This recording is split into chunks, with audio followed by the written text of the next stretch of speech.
একা একা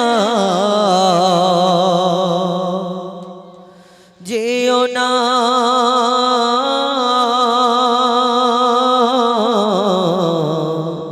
ওগো সকিনা অভিশপ্ত কারবালায় অভিশপ্ত কারবালায় শোনো গো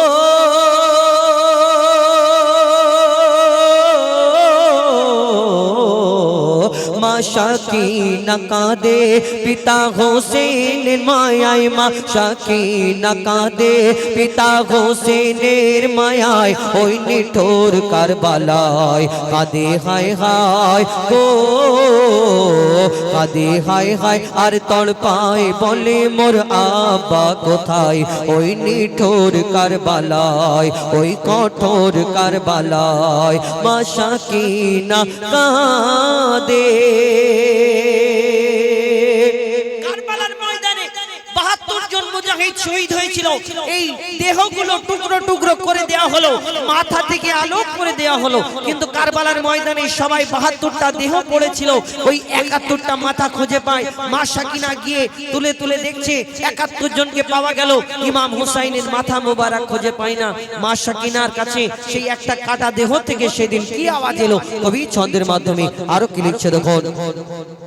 ৭২ শহীদের লাশ আর ৭১টা মাথা, ৭১টা মাথা বেটি শাকিনা খুঁজে বেড়ায় কোথায় আমার পিতা, কোথায় আমার পিতা।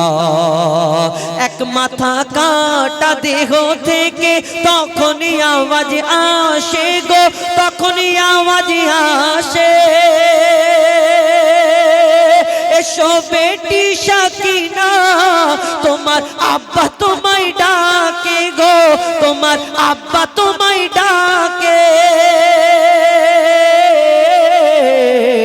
মোর দেহ থেকে নিল মাথা কেটে, মোর দেহ থেকে মাথা কেটে নিয়ে গেল ওই এজিদের গোলাম সীমার মারওয়ার। পিতার লাশ দেখে গো, পিতার লাশ দেখে শাকিনা মাথা ঠকে ইমাম হোসেনের সিনায়, দেখে আরশ কেঁপে যায়, দেখে আরশ কেঁপে যায়। মা শাকিনা কাঁদে।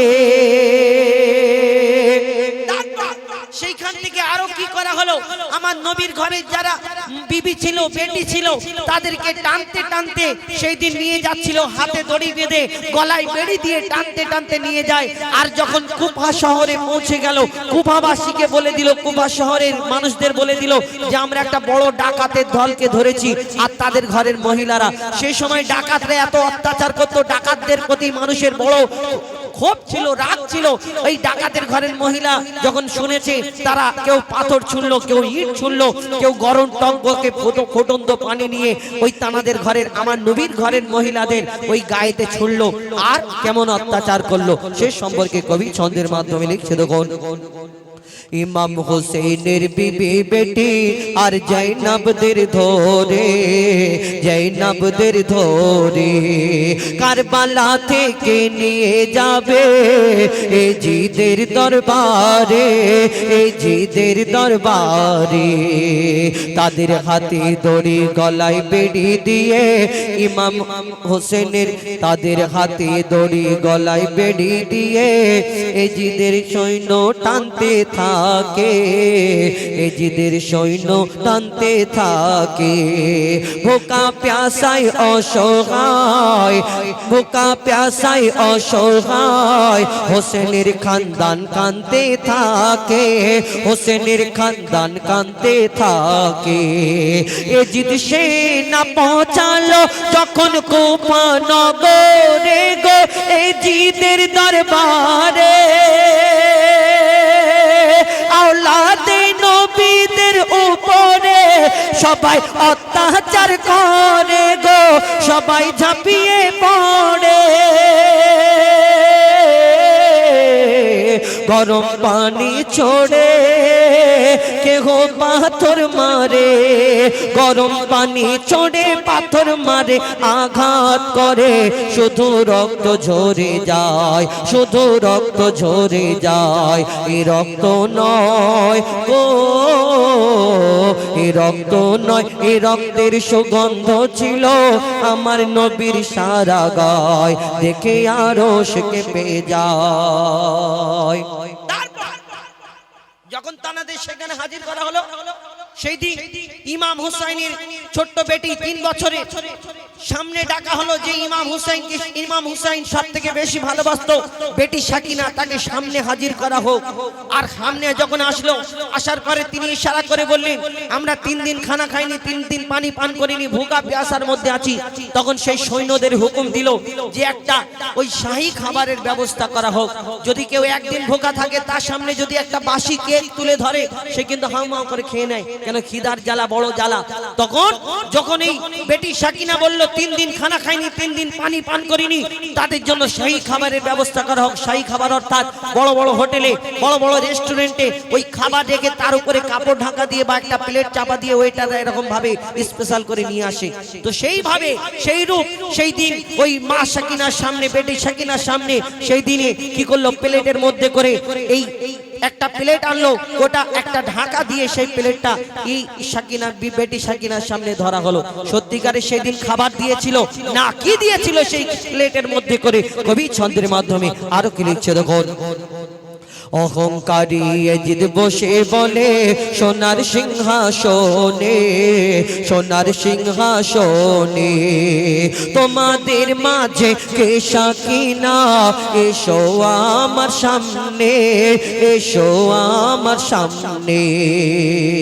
মা সাকিনা এগিয়ে এসে বলে, আমি হোসেনের বেটি, হোসেনের বেটি। 3 দিন মোরা ভোকা প্যাসায় খাইনি পানি রুটি, খাইনি পানি রুটি। এজিদ বল নিয়ে এসো সাকিনার তরে শাহী খাবার গো, সাকিনার তরে শাহী খাবার। এক থালার উপর কাপড় ঢেকে রাখে সামনে সাকিনার গো, রাখে সামনে সাকিনা। দেখে থালায় ঢাকা হোসেনের কাটা মাথা, দেখে থালায় ঢাকা কাটা মাথা, দেখে সাকিনা কেঁদে বেহুশ হয়ে যায়। এ দৃশ্য দেখে গো, এ দৃশ্য দেখে হোসেনের নিথর চোখে অশ্রু ঝরে যায়, দেখে আরশ কেঁপে যায়, দেখে আরশ কেঁপে যায়। মা সাকিনা কাঁদে পিতা হোসেনের মায়ায়, মা সাকিনা কাঁদে পিতা হোসেনের মায়ায়, ওই নিঠোর কারবালায় কাঁদে হায় হায় গো, কাঁদে হায় হায় আর তড়পায় বলে মোর আব্বা কোথায়, ওই নিঠোর কারবালায়, ওই কঠোর কারবালায়। আমার দাদা ফরমাইশ করেছেন আল্লাহ আমিন নবী আমার মুক্তিদাতা সবার। আর দাদা ফরমাইশ করেছেন I love Mohammad, I love Mohammad ইনশাআল্লাহ। আল্লাহ আমিন নবী আমার মুক্তিদাতা সবার। আল্লাহ আমিন নবী আমার মুক্তিদাতা সবার। খোদা যারে বন্ধু করে দিল যে উপহার, আল্লাহ আমিন নবী আমার মুক্তিদাতা সবার।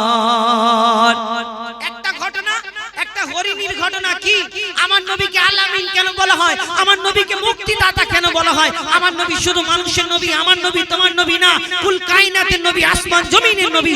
একদিন একটা হরিণীকে বন্দী করে এক শিকারী রেখে দিয়েছে, জঙ্গল থেকে ধরে এনে বন্দী করে রেখেছে। আর সেই রাস্তা দিয়ে আমার দয়ার নবী হেঁটে হেঁটে যায়, আর সেই হরিণী আমার দয়ার নবীকে বলছে দেখে, ইয়া রাসূলুল্লাহ, ইয়া হাবিবাল্লাহ, আপনাকে আমি অনুরোধ করি, আমার ছোট ছোট দুটো বাচ্চা আছে, আমি দুধ পান করাই, এই সময় আমাকে শিকারী বন্দী করে রেখেছে, আমাকে এই সময় একটু ছেড়ে দিন, আমি দুধ পান করি, আবার ফিরে আসবো, কথা দিচ্ছি। ইয়া রাসূলুল্লাহ, ইয়া হাবিবাল্লাহ, আমার দয়ার নবী সেই শিকল খুলে দিল, সেই বন্দী হরিণকে খুলে দিল, আমার দয়ার নবী মায়ের নবী খুলে দিল, হরিণ চলে গেল। আর সঙ্গে সঙ্গে সেই শিকারী সেখানে এসে হাজির, আমার নবীকে ধরে ফেললো। কি ঘটনা শুরু হয় লিখছে দেখো। পথের ধারে বাধা ছিল অবলা এক বনের হরিণ, পথের ধারে বাধা ছিল অবলা এক বনের হরিণ, যে পথ দিয়ে যেতেছিলেন আমার প্রিয় নবী করিম, ডেকে বলে নবীজিকে ছেড়ে দাও আজ আমাকে, কচি কচি বাচ্চা আমার প্যাসে যে আছে বেকরার, আল আমিন নবী আমার মুক্তি দাতা সবার।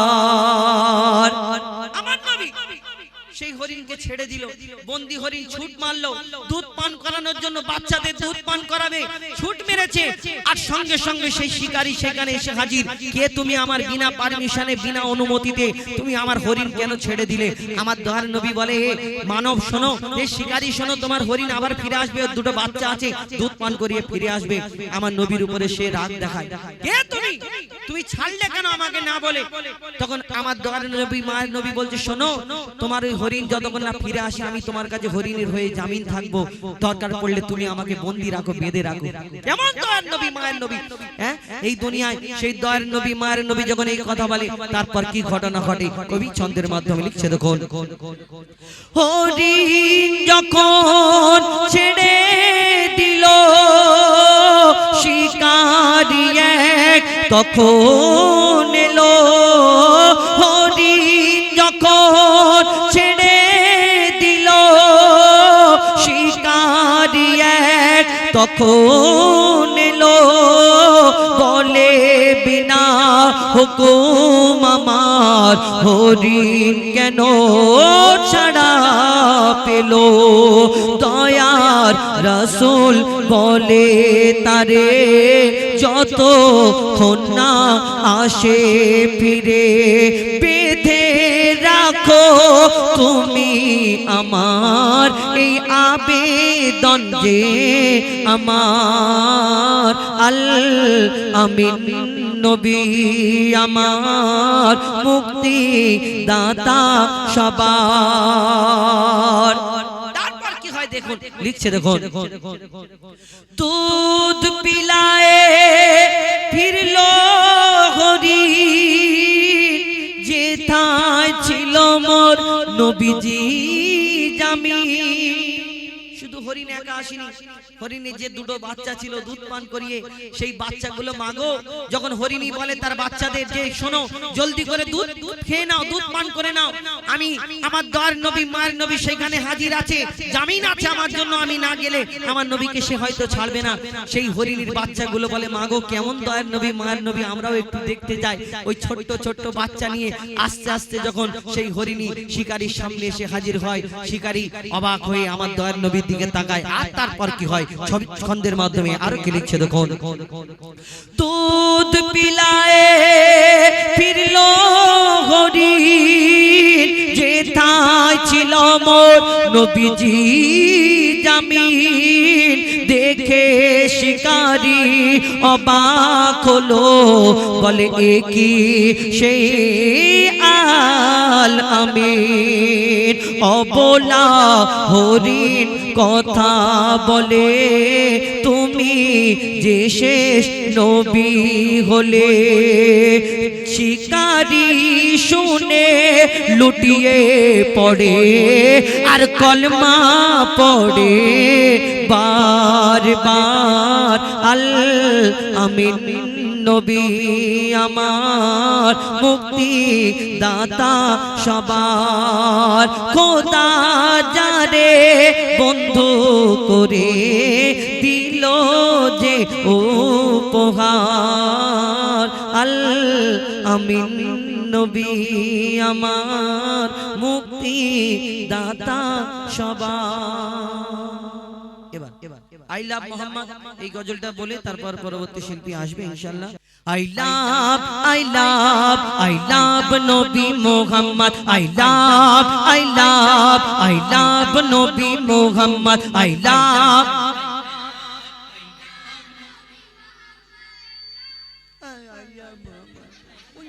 একটু জোরে করে বলতে হবে জোরে জোরে জোরে বলতে হবে একটু জোরে হ্যাঁ আচ্ছা একটুখানি বাড়াও একটুখানি বাড়াও এখন ব্যাপার হলো জোরে বলতে হবে আস্তে মেন এনার মনিটর একদম কাছাকাছি তো উনিও কি করবে হ্যাঁ এখন ব্যাপার হলো আই লাভ মোহাম্মদ জোরে বলা যাবে তো জোরে বলো একটু আই লাভ নবী মোহাম্মদ আই লাভ নবী মোহাম্মদ আই লাভ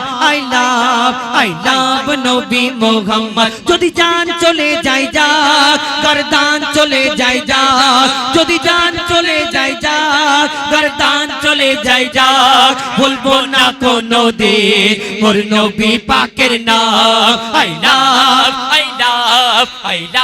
নবী মোহাম্মদ আই লাভ নবী মোহাম্মদ আই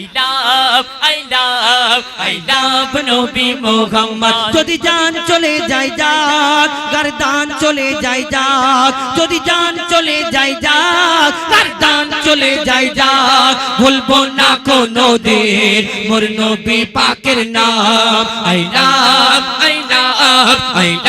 নবী মোহাম্মদ আই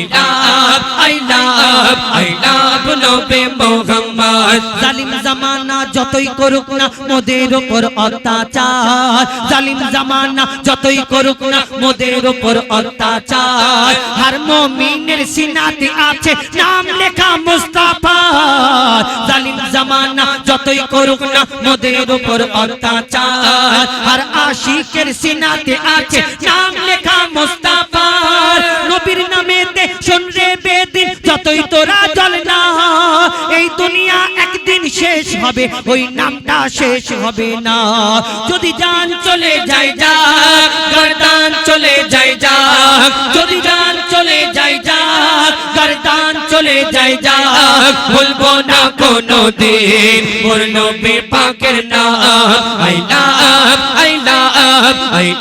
নবী মোহাম্মদ আই লাভ নবী মোহাম্মদ আই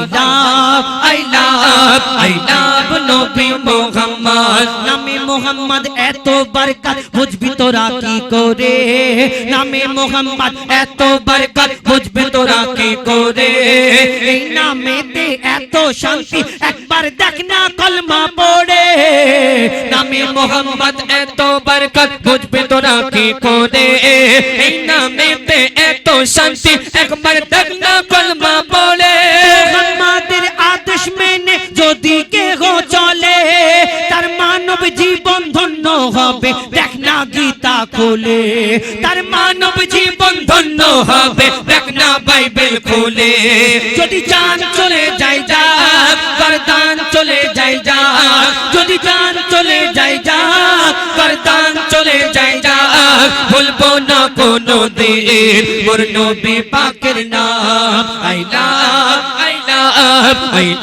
নবী মোহাম্মদ আই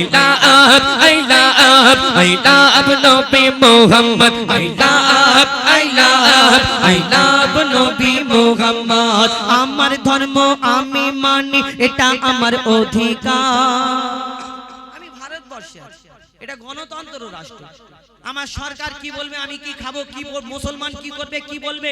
এই মুসলমানরা যখন এই হিন্দুস্তান থেকে পাকিস্তান বাংলাদেশ ভাগ হয়েছিল, ওই সব থেকে বেশি আমরা যদি পাকিস্তান বাংলাদেশকে ভালোবাসতাম, সেদিন আমার বাপ দাদারা এই ভারতবর্ষের মাটিকে ভালোবেসে রয়ে যেত না, সেদিন চলে যেত। এই ভারতবর্ষের স্বাধীন হওয়ার পেছনে সব থেকে বেশি মুসলমানদের অবদান রয়েছে।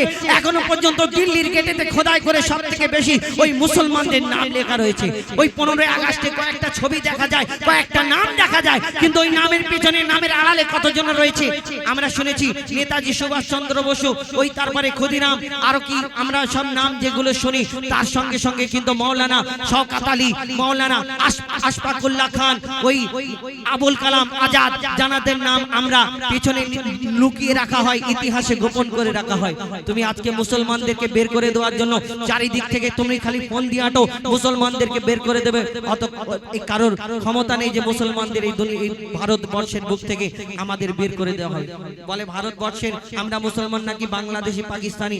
এমন একটা যুগ এসেছে আমরা লাইন দিতে দিতে দিতে দিতে আমাদের জীবন শেষ। আমাদের বাচ্চা কাচ্চা যখন বড় হবে, আর আমার বাচ্চারা জিজ্ঞেস করবে, আব্বা তুমি ছোটবেলা থেকে কি করলে, তোমার ভবিষ্যতে কি করেছো তুমি, তখন আমার বাচ্চাদের বলবো, বাপ কিছু করার নেই, আমরা এমন সরকারের সময় ছিলাম, আমাদের শুধু আমরা লাইন দিয়ে আমাদের জীবন শেষ হয়ে গেছে, শুধু লাইন দিয়েছি। যদি ছেলেরা বলে আব্বা কি করেছো, বলবে আমি লাইন দিয়েছি। কোন সময় এসআইআর, কোন সময় ওই কি বলে হচ্ছে আধার কার্ডের লিঙ্ক বলে, আর আমার ছেলে পুলেদের বলতে হবে আমাদের যে আমরা লিঙ্ক করে করে আমাদের জীবন শেষ হয়ে গেছে, শুধু লিঙ্ক করে করে। কখন বলে আধার কার্ড, তাহলে কত প্রমাণ দিতে হবে। এই ভারতবর্ষের বুকে এর আগে তো এতদিন এত কিছু ছিল না, শুধু লিঙ্ক করে যাও, লিঙ্ক করে যাও। কেন আমরা কি চোর না ডাকাত? এই মানুষ ভারতবর্ষে এই দুনিয়ায় কবি ছন্দের মাধ্যমে লিখছে, দেখো আমার ধর্ম আমি মানি, এটা আমার অধিকার, আমার ধর্ম আমি মানি, এটা আমার অধিকার। কি বলবো আর কি বলবো না, বলে দেবে কি দেশের সরকার। আমার ধর্ম আমি মানি, এটা আমার অধিকার। কি বলবো আর কি বলবো না, বলে দেবে কি দেশের সরকার। কত এলো আর কত গেল, ইসলাম মেটাতে পারলো না। মইদুল ইসলাম তোদের ভয়ে মাথা ঝোঁকাবে না। যদি জান চলে যায় যাক, গর্দান চলে যায় যাক, যদি জান চলে যায় যাক, গর্দান চলে যায় যাক। বলবো না কোনো দিন মোর নবী পাকের নাম, I love I love I love নবী Muhammad, I love I love I love নবী Muhammad, I love I love I love নবী মুহাম্মদ।